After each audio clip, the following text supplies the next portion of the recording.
And so,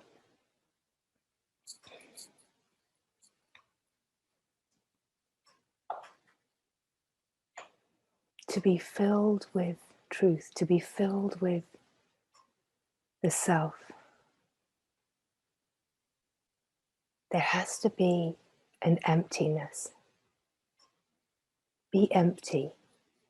Be empty of content, empty of ideas, empty of concepts and beliefs. Be empty of being someone and be filled to the brim and overflowing with yourself.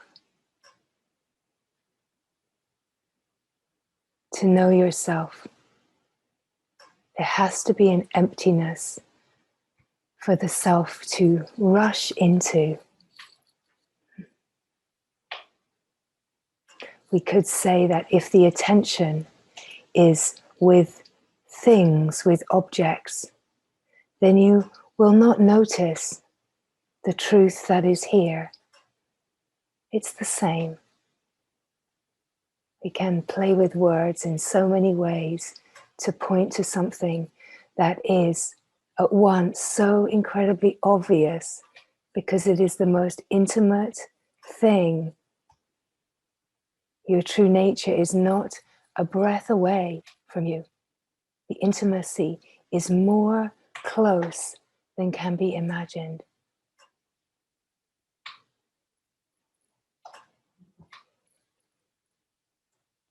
But if the attention is with the thoughts, then it will overlook what is so obvious.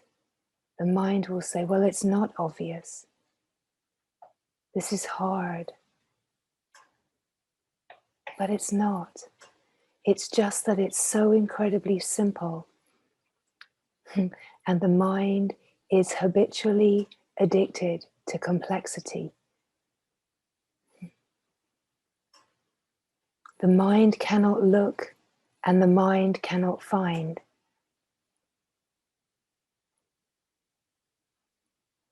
Has nothing to do with the mind. So this invitation to emptiness is to be empty of mind, to be empty of all content, beliefs, ideas, empty of the habit to evaluate, analyze, bring forward opinion, believe opinion, to judge yourself or apparent other, to judge this moment in any way, to let go of the habit. The habit is just a habit to protect, to defend the me by evaluating this moment and finding out what it looks like according to me, really deeply, in order to be right, in order to feel okay in this moment, in order to feel I am okay, I am safe, I am enough. But this is all habitual patterning that creates a sense of separation from the whole. So to be empty is to let go of defense, let go of protection, let go, not by doing, because of course we know by now that we cannot do letting go. Letting go naturally happens when the light of awareness shines upon the habits. So as these words come, it is only ever to allow the light to shine. It is not about creating more ideas and thoughts about shame or guilt, or I should have, or I could have. It's all futile and an absolute waste of time. It's just another defending strategy. So it's to let the light shine upon all strategies of defense, to recognize that all strategies are of the mind, because the self has no strategies. The self is holding no position. The self is an utter freedom that is so free and clear. And it is to be the being that is so empty, so open, through shining the light of awareness upon all that can keep the attention bound to objects. When the attention is not bound to objects, where is attention? What does it mean? As in, what does it feel like for attention to just be resting, to not be grasping outward, to not be gluing itself to anything? What does it mean for attention to just be resting?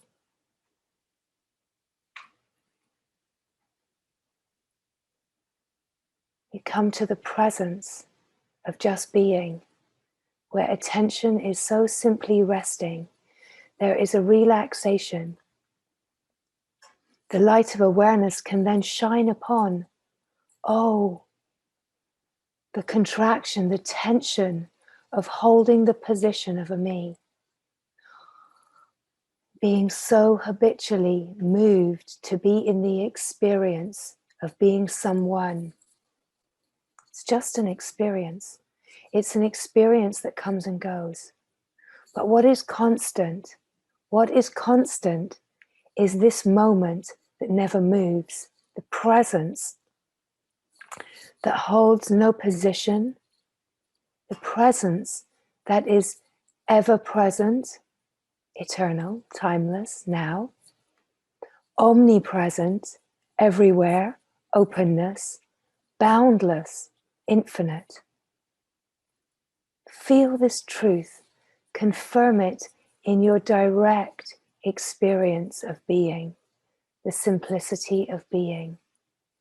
Surrender complexity into simplicity. Surrender the habit of the attention to grasp outwards using sense perception, grasp outwards and attach to objects. Objects being thoughts, mainly thoughts. Because, let's face it, does anything else out there really exist? Seems like there can be an attachment to objects of the world, people, positions, roles, jobs, labels. All of these are the very shaky foundations on which the me is built. And the foundations are so shaky because they're not real, that there's a constant tension of having to enforce and confirm the me, the me, the me, thinking about me, I am this, I am this, I am this, holding all of these beliefs, all of these concepts. Because if there is a moment of falling back and shining the light, what we find is that these foundations that feel like the stability of the me, they are invisible.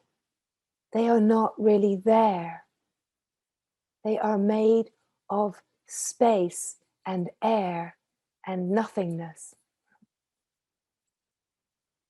They have no more reality than the belief you have in them. Just like Father Christmas.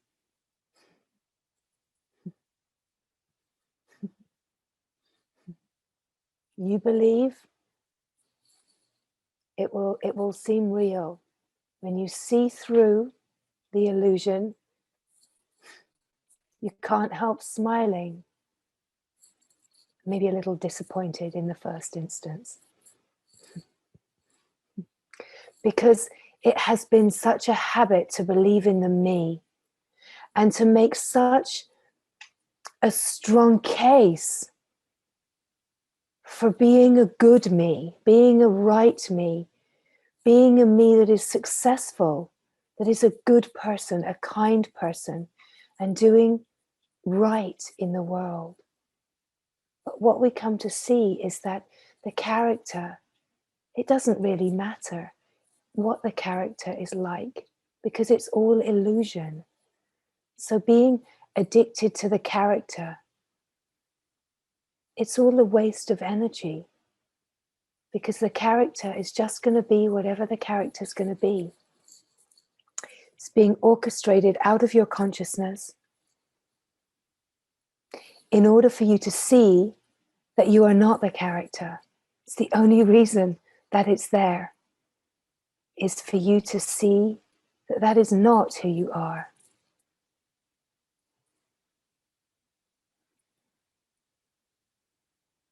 In fact, being a good character can leave more of a feeling of not wanting to leave the good character.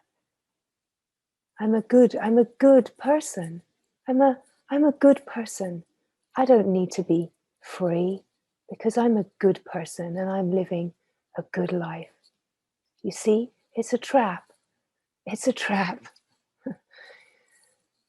To be the self is to be goodness itself, is to be kindness itself, is to be love itself. And the deeper that you know the truth of who you are, all of these divine qualities start to emanate as the fragrance of recognition. And this is who you are. This is who you are. You're not someone that is kind, someone that is loving. You're not someone that is true and good and right. You are these divine qualities just flowing as the wholeness of being. They are not positions or qualities to hang on to, because in truth they are never away from you. You are always good and true and kind. You are always pure love. You are always boundless, undisturbable peace. You are always freedom. You are always gratitude and humility in truth. But this unfolding is the discovery of who you already are, what you already are, and the glory that is your own wholeness. So all of the striving to be that on the surface of life is a waste of time on a certain level. It's going to be what it's going to be. Let's say honestly that you're going to be, as a character, a mixed bag.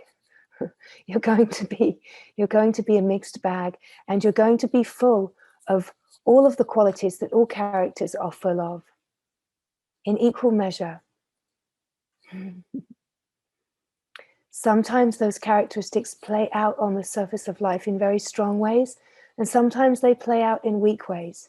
Sometimes a character will murder a person or an animal. Sometimes they will just squash an ant, right? It's the same. It's the same.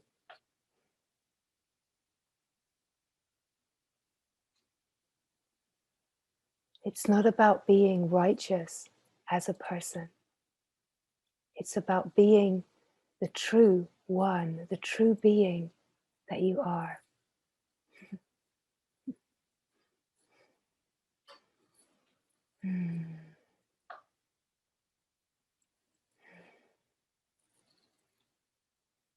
So when the attention rests, where is it resting? When it is not directed outwards towards things, when the sense perception is not being used, when the senses relax and there is just awareness here, being aware of this moment in such openness and such fullness. Awareness can be aware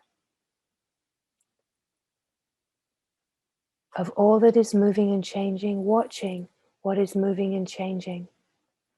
Or awareness can rest wholly with itself, wholly with itself.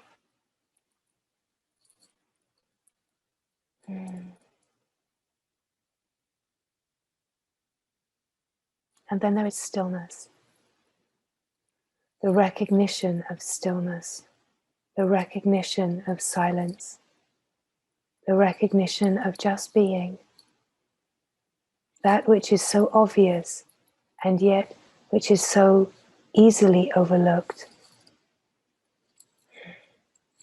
The quietude, the tranquility, the sanctuary of just being, simply being.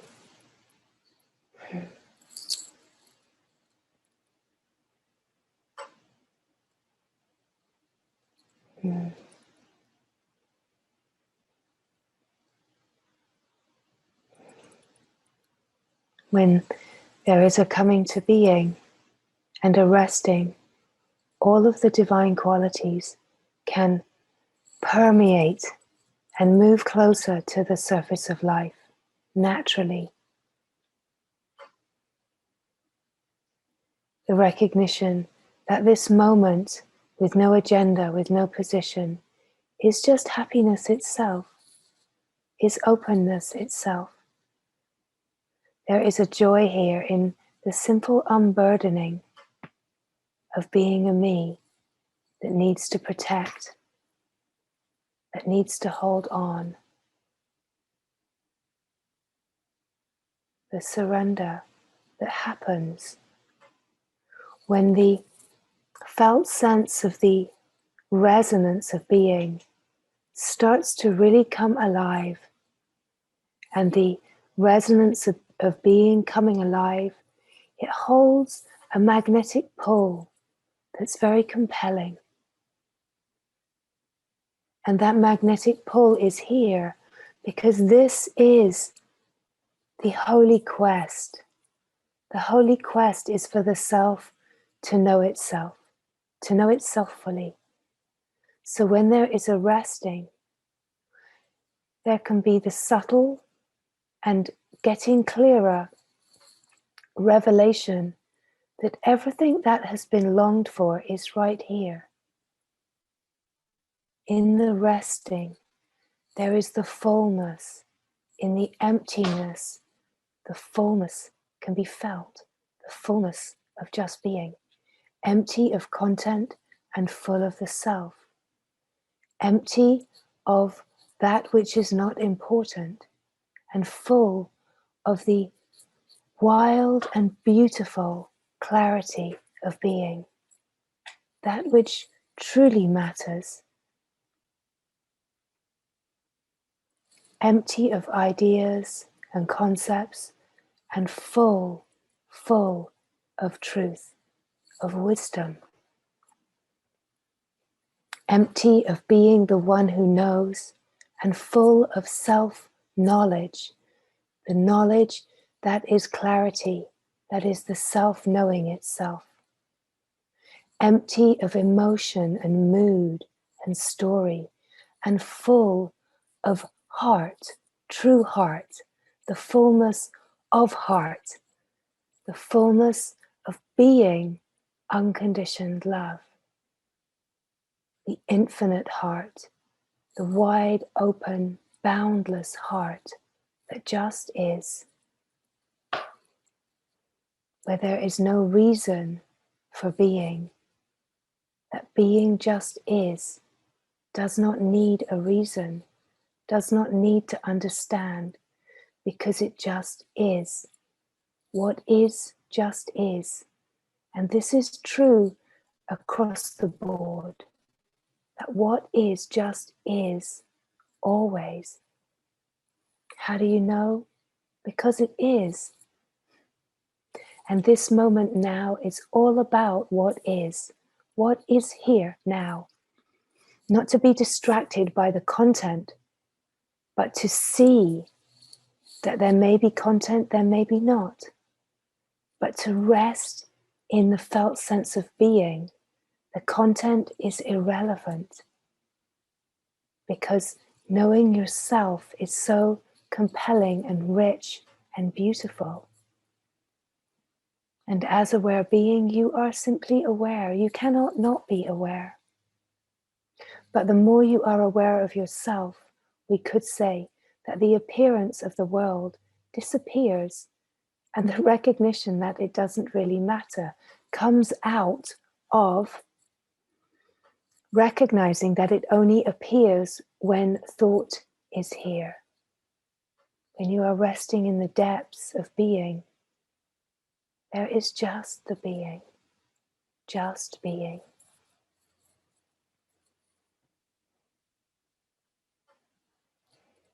being here now, discovering what is true.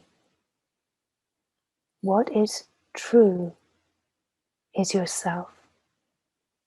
You are full of truth, full of the light of truth. And it is this light of truth that shines upon everything that is not reality. It is the light of reality itself that shines to reveal that which we can be so invested in, but is not the real. And the prayer to be led with true discrimination away from the habit to identify with that which is not real, and to so clearly see reality. Be reality. Be yourself.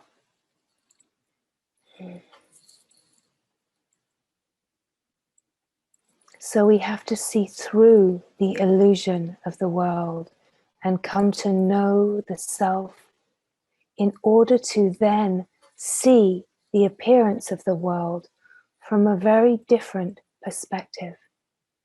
And the different perspective is that the world is the flow arising from the source, love dancing as a divine play, the divine lila. It is love itself, it is God itself dancing as the play of the world. But this can only be known when there is a seeing from the true perspective of being. If you are seeing from the perspective of being an individual, the world will seem very real and happening to me. Right? This is very, very different. Of course, it's still the dance of the divine. It's still the divine play. But the clarity is not there to shine the light, and the knowing is not mature enough to be living this right on the surface of life. Right? But it's always all in process. This is the glory. It's always all in process. Everything is happening in the unseen. Once the pull is to know the truth, once the pull is to know God, then it's all in motion in ways that cannot be understood, ways that cannot be measured, the immeasurable. That the process is underway. It is just to keep the attention with what is longed for, the freedom, God, truth, love, true love, pure love. When the intention is pure because it is the aliveness of the longing, then the process is underway, and it is all happening in divine timing. And what is divine timing? It's all happening now in the infinite field, the eternal infinite field. It's all happening now. Freedom is already here. Clarity is already here. Wholeness is already here. But on the surface of life, what it looks like is a wearing away, a gradual wearing away that offers clearer and clearer seeing. As there is clearer seeing, habits that are conditioned will start to be seen in the light of awareness. And as they are seen in the light of awareness, they will dissolve. They will remember what they truly are longing for, what they truly desire. And the guarding and the protection will start to fall away. The knots that create the ideas and beliefs will start to naturally untangle in the light of awareness, in the light of love. Because in the light of love, in the light of true presence, all of those protective mechanisms, all of those habits to protect are receiving the nutrients that they really truly long for, love and presence and connection. So, when you are resting in the being, when you are resting as the presence, as the aware presence, and the light of truth is shining, and you are in connection to the source of all, then this is all that is required for everything on the surface to naturally untangle. Surrender of the doer, surrender of the concepts, allows the light to shine upon everything. As soon as you see it, it starts to dissolve, it starts to lose its stickiness, starts to lose its apparent power. But of course, it takes a willingness, a courage, and a humility to see the habits, to be willing to have the habits dissolve. Where there is a habit to hold a position, then some of those sticky places will take a little more work. But out of this mechanical pattern arises the projection that creates the appearance of the world. Out of the consciousness that is in a knot, that is tangled up within itself, arises the appearance of exactly the perfect situations, so that a clear reflection of what we could say are blind spots, what is unconscious material, the fact that it rises up as a life circumstance, as a life situation, is just to reveal where it triggers, where it creates resistance or challenge. It's just to reveal that there is some unconscious material coming to the surface. Yes. And then it starts to release. It can start to release as fatigue. Because it's stress, it's old stress that's releasing. It's old stress that creates conditioning and habits and the need to protect. So it's grace for this stress to release. Upset, challenge, triggers, frustration, all of it is just stress. And to allow it to release through the nervous system gives more space for the flow of consciousness to flow its alive flow. It flows in and it pushes things to the surface. It pushes like a poultice. It pushes and pulls what is unconscious to the surface. Of course, the ego does not like this, but isn't that perfect? Because what the ego doesn't like is exactly what is required for those habits and conditioning, those protective habits to be seen in the light and to be untangled and to come to the divine remembering. This is the beauty. There's nothing ever wrong. Of course, the me doesn't like the untangling. The me doesn't like it when there's disturbance. But all of this is a divine process.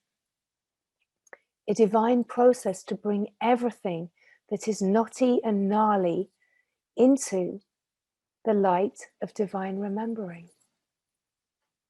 The knot that creates the sense of ego, the knot that creates the sense of me, is in the process of being untangled. It's like being a very tangly ball of string, all tangled up and knotted. And these situations that arise on the surface of life, when they bring a trigger, a resistance or a challenge, they just bring the attention to a knot that you might not know is already there. You might just be moving habitually with that knot in place. It's a blind spot, it's unconscious. It's just the way it is. You can't do it differently. It's just the way that it works. But as soon as that knot is felt, All that needs to happen is for the light of awareness to openly shine upon it, to hold the presence of being, the openness, the willingness to receive, the humility to allow the uncomfortable, funky, resistant feelings to just move as stress, to just be allowed to unwind, untangle. It's like having your hair brushed when it's very, very knotty, right? When it's got into a big knotty mess, you've got to be very gentle. You've got to feel a little bit of pain because the knots have to be released. Okay, this is all that's happening.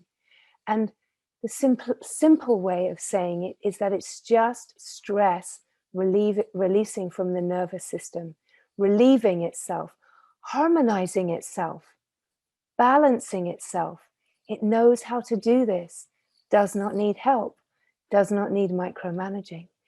All that is required is to hold the openness of presence, the unconditioned, non-judgmental, non-opinionated space of love, and hold in clear recognition the connection to source. Because this is giving those tangles everything that it needs in order to be lubricated and smooth in its untangling process. All that those places need is just to be held in truth, in the light of truth. So from a human perspective, what we could say is that the felt sense of needing to protect and defend, it thinks that it is safe and defending and holding the position because it's habitual. It was learned that this was safe and true. So it's natural to hold these positions, these knotty, tangled positions that are conditioning. They've been learned. From the perspective of the human heart, we could say, what the heart needs, where it protects, it needs love. It needs the love that it thought was missing. It needs the connection to source, to know God, truth, through a resonance that it thought was missing. And it needs a quality of presence, attention, openness that it thought was missing. So everyone can recognize that in their life, there has been a learning that these things were missing, and you had to work it out. You had to find a way of surviving, right? This is the truth of the human life that learned to protect and how it was safe, how to defend. So the reason that we bring attention to this way of seeing it is because these subtle habits that we have learned in our human condition, in our human behavior patterns, are the very thing that can keep us from falling deeply into the being, into our true spiritual life, into the true divine life. So it can seem like we just want to ignore the story. We want to transcend all humanness, all human condition, all stickiness, and just be the being and forget about all of that. But then what we find happens is that we have openings and we can have very clear experiences of being and the beauty. And then what might be noticed is, oh, then life comes in and you get dragged into life. And then you feel like you have a spiritual life and a regular life. And regular life, you feel like you don't really know how to navigate it from your clarity, from the awakeness of being. So this is why we speak of it, why we bring attention, and we don't try to pretend it's not there. We could say in truth, it's not really there. But if we believe it's there and it's sticky, then the way that we unravel its stickiness is by being very tender and kind with it, not by pretending it's not there. We actually have to give it attention. We actually have to give it the attention and love that was thought to be missing. We actually have to be the presence of connection to source that was believed to be missing. We have to be the love, be the presence, be the connection through being the depth of being that you know, holding the clarity as deeply as it is known. Because what happens in this is that the spiritual, open, infinite heart, the true being, spirituality is the true being. It then merges with the one that feels to be having an individual life, and where the sticky places, the human condition, right?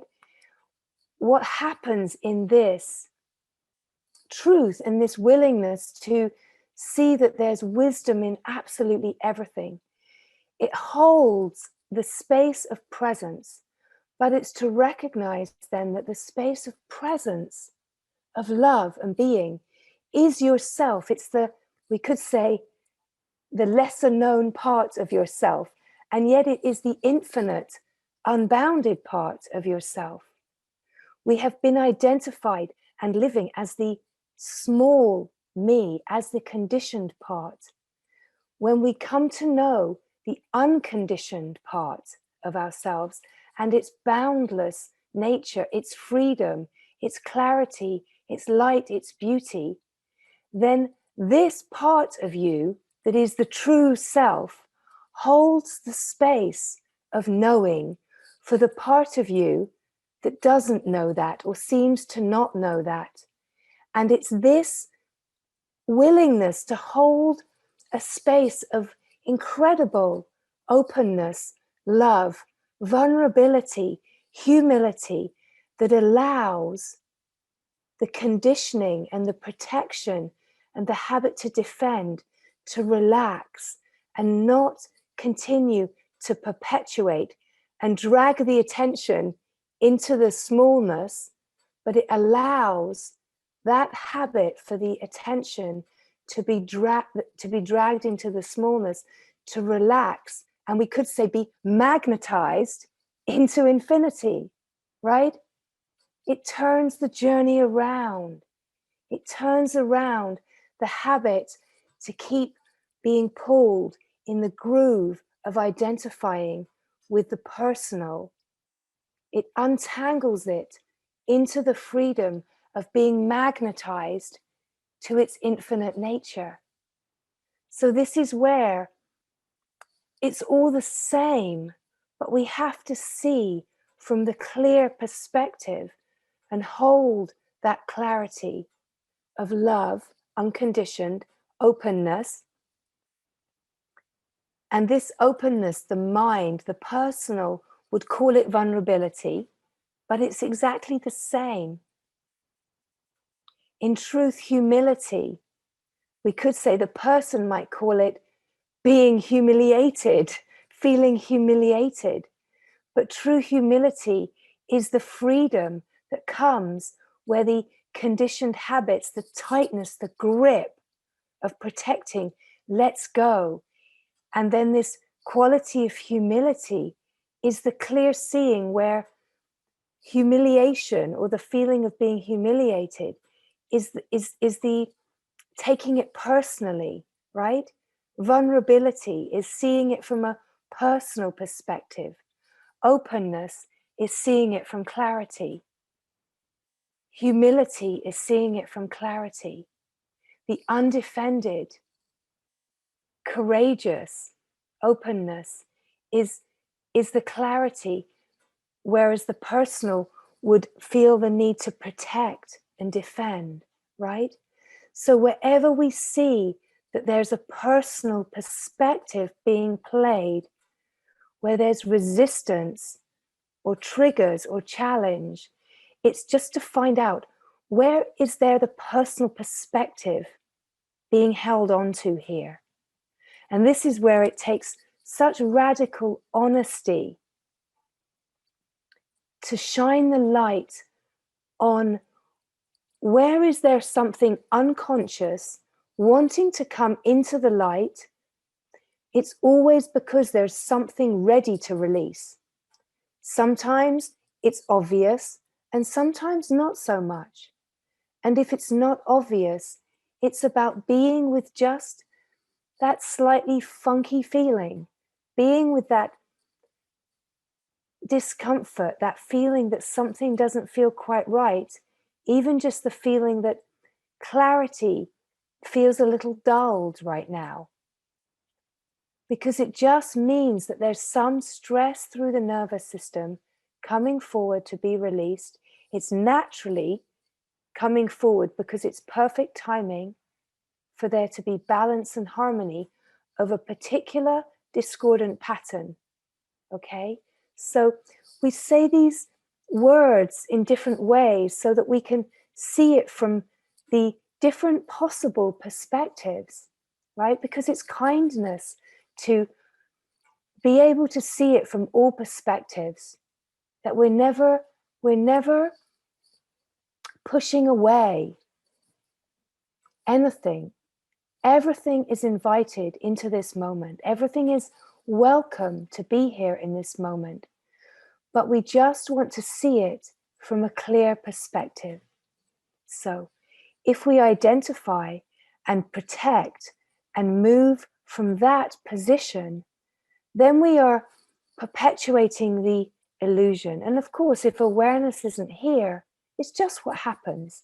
And at some point, the light of awareness will come in and offer the opportunity. So we can say that it's not real. And that's true. Reality, only the reality of being is truth. We have to know this as the truth in order to see through the illusion of the play of the world, the play of separation. We see through the illusion, and there's still a process of refinement that is required in order to untangle all of the knots into divine remembering. So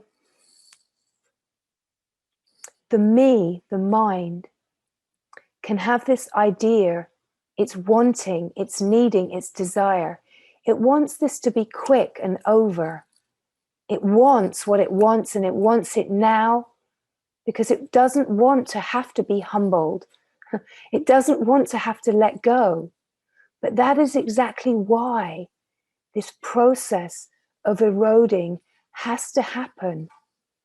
Because the ego sense has to face what it doesn't want. Because it cannot be allowed to get what it wants. Because as long as it's getting what it wants, it's holding a position and separation is playing, right? So as these words come, perhaps you can see clearly from all of these possible perspectives, places that touch your direct experience. Perhaps it brings the light of clarity to shine upon situations and happenings in the life, so that there can be a clearer seeing of where the sticky places are tangled and knotty, because all that we are inviting is the possibility for everything to be untangled. Where does the invitation come from?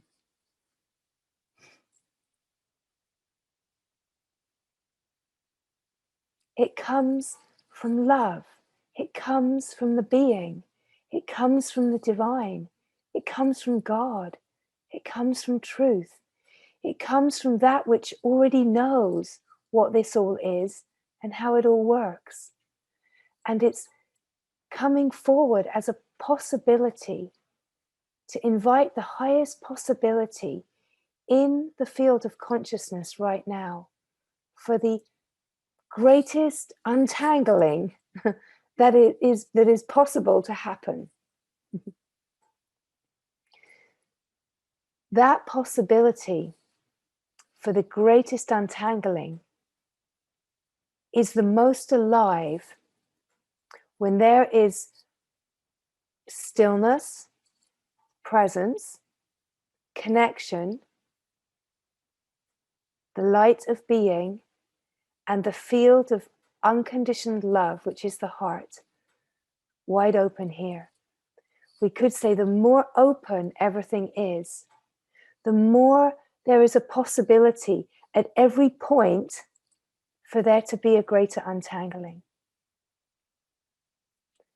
So the deeper that we fall into being, we could say the more willingness there is to shine the light upon your own places that could be holding a personal perspective. As the light is shone upon those places with great honesty, then the untangling happens in the field.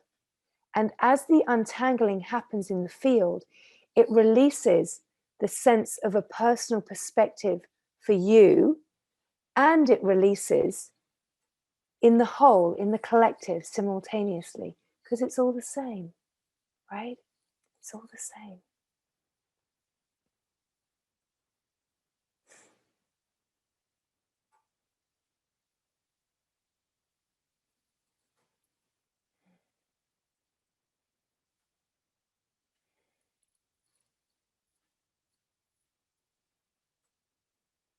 Love welcomes everything. Love knows that there is only love here, and knows that whatever is arising on the surface, even if it seems like a right, royal, personal tangle, there is always wisdom to be received. So it's never about completely ignoring, pretending it's not here. It's about coming to the being, receiving the felt sense, shining the light upon it, that allows a clear and full untangling of all of the patterning. The deeper you are immersed in being, the simpler and smoother this will be. It's not about engaging in story. It's not about indulging anything that's not real, but it is about allowing consciousness to fully untangle all of its knots, so that the living of the divine life can be full and rich, that truly there can be emptiness. Because where there is emptiness, it can be filled with grace, it can be filled with the self. This moment, empty of content, is pure, open, immaculate being.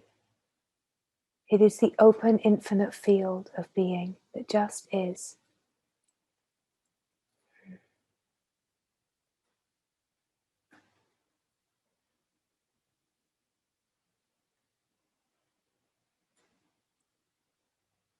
The fullness, the wholeness,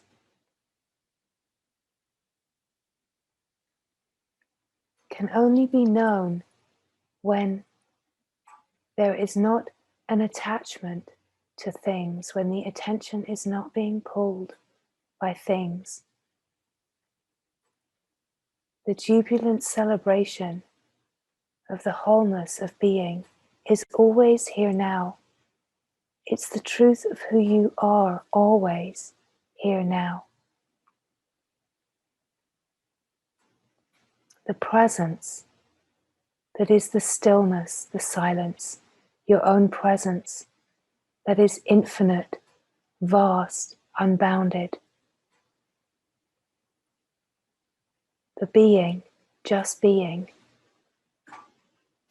The connection to source, the knowing that everything is arising from source. The source is the silence, the stop. The aliveness of this knowing is the awake field that is infinite, unbounded, eternal, timeless, always now. And this unbounded, vast field is a field of unconditioned love. Unconditioned love is not a mood or an emotion. It is openness. It is the truth where there is no separation, there is love. Love is the vast field of true openness, and this is the infinite unbounded heart. And the deeper there is a coming into this knowing and resting and reveling in the knowing, that is the knowing of your very own self, then the divine qualities of goodness that has no opposite, kindness, compassion, gratitude, humility, forgiveness, peace, the lightness, equanimity, harmony, all of these divine qualities are the true nature of the one being. And the more there is a falling in, the happiness, the joy, and the delight from knowing yourself and only knowing yourself start to emanate, bubble up, the effervescence of the true nature. The qualities start to bubble up and emanate onto the surface. They start to be your lived experience as you are living the divine life as the impersonal self. And it is this that allows the clearer and clearer seeing and the more and more willingness to see where you are hooked in a personal perspective and to allow the untangling of the personal to happen so fully, because you are releasing everything that can create identification and pull you into the maze of the mind, releasing you into the cycle of perpetual surrender that is the surrender into God, into the self, into the divine reality. Cannot come to this surrender by cycling around in the maze of the mind. You have to be released into the vaster cycle that is not a cycle of cause and effect. It's a cycle of transformation. This is a cycle of cause and effect, of attachment and aversion, playing through the mind, the personal perspective. When you come to being, you are released into the open cycle of transformation, the cycle of surrender, refinement, of bringing everything into the unity of divine remembering. And then this is the cycle that you're moving in. That this cycle, this small cycle, the illusion, it's done with. And you're just in this incredible cycle of transformation. You've seen through the illusion. You know there is no separation. And yet you are in the process of refinement, complete and utter willingness to be humbled, allowing, openness, transforming everything, alchemizing everything. Life itself, living itself in perpetual surrender to itself. The divine in divine surrender, pure devotion into itself, into itself, into itself.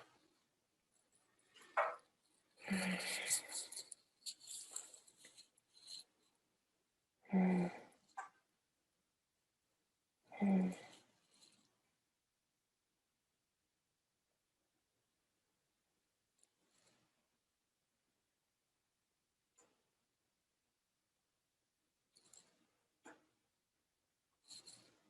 Feel the stillness that is the true nature. Feel the silence, the presence, the being. Feel how alive and animated it is. Receive the resonance of truth. Be the light that is shining upon all that is longing for freedom. Be the light of the world, resting in presence, unconditioned love, connection to Source, resting in the knowing.